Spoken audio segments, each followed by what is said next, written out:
कर्मों का फल भोगना ही पड़ता है। आज की इस वीडियो में हम इस विषय पर बात करने वाले हैं, क्योंकि इंसान ही अच्छे और बुरे कर्म करता है, पशु अच्छे और बुरे कर्म नहीं करते। हमें अपने कर्मों का फल अवश्य भोगना पड़ेगा, चाहे देर हो या सवेर, कर्म हमें भुगतने ही पड़ेंगे। इसलिए कर्म करने से पहले एक बार अवश्य सोचे कि क्या मैं यह सही कर रहा हूं। दुख सुख भी एक सोच के कारण ही है।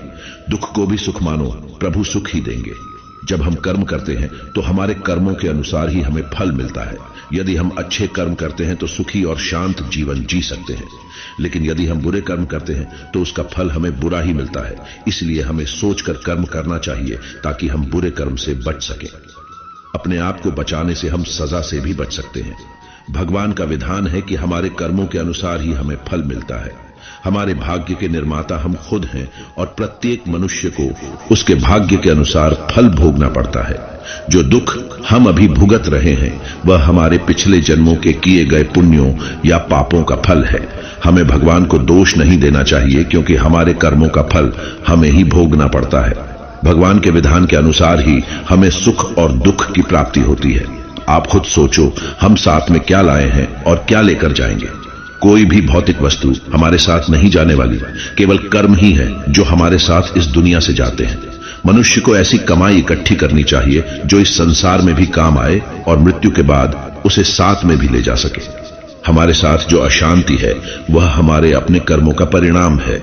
इसलिए हमें जीवन को सकारात्मक बनाने के लिए सोच समझकर कर्म करना चाहिए।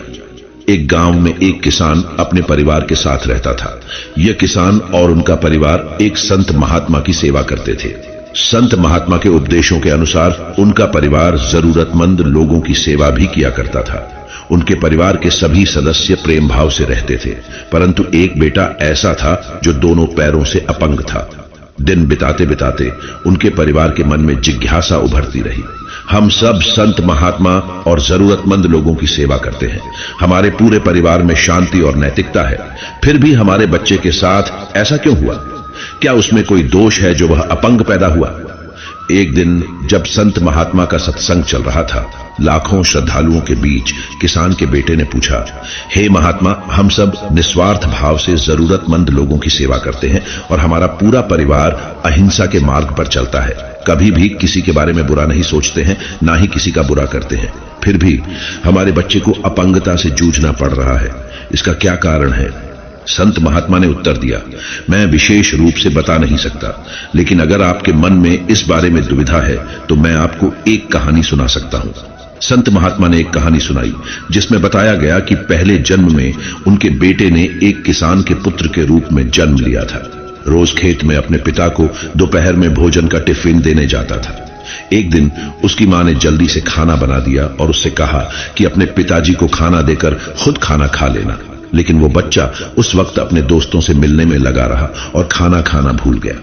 उसी समय एक भटका हुआ कुत्ता उनके घर में घुस गया और उसने खाना खाना शुरू कर दिया। जब वह बच्चा वापस आया और देखा कि कुत्ता खाना खा रहा है तो उसने बिना सोचे समझे एक बड़े से लोहे के डंडे से उसे पीट दिया। कुत्ता जिंदगी भर दर्द और पीड़ा में जीता दोनों पैरों से अपंग होकर तड़प तड़प कर मर गया। संत महात्मा ने कहा, इसलिए आपके बेटे का यह हाल उस पहले जन्म के कर्मों का फल है। आप अपने कर्मों से बच नहीं सकते। जहां भी जाएं और जो कुछ भी करें, आपके कर्म आपको देख रहे होते हैं और अगले जन्म में आपका भविष्य निर्धारित करते हैं।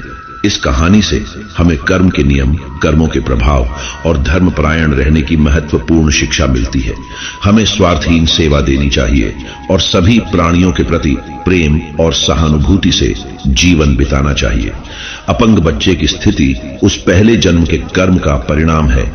सत्य कहा गया है, यदि हम कर्म करने से पहले अच्छे से सोच लेते तो हम बुरे कर्म करने से बच सकते हैं। एक समझदार और सचेत मनुष्य कभी भी बिना सोचे समझे कर्म नहीं करता। उसके मन में यह जागरूकता होती है कि उसके कर्मों के फल का वह खुद जिम्मेदार है। इसलिए वह अपने कर्मों का ध्यानपूर्वक चयन करता है। धैर्य और सोच विचार के बाद ही कोई कर्म करना चाहिए। इससे हम अपने कर्मों के परिणाम का अच्छे से विचार कर सकते हैं और उन्हें सकारात्मक दिशा में प्रवृत्त कर सकते हैं। बिना सोचे समझे कर्म करने से हमें भविष्य में पछताना पड़ता है, क्योंकि उससे अच्छे फलों की उम्मीद नहीं की जा सकती। कर्म करते समय नीति नियम का पालन करना भी आवश्यक है। यदि हम नीतिबद्धता से और ईमानदारी से कर्म करते हैं तो भगवान के द्वारा उसके फल का न्यायपूर्वक वितरण होता है। हमें यह ज्ञात होता है कि जैसे हम बोते हैं वैसे ही हम पाते हैं। कर्म करने से पहले अच्छे से सोचने की यही सीख हमें सच्चे और संतुष्ट जीवन के प्रति प्रेरित करती है।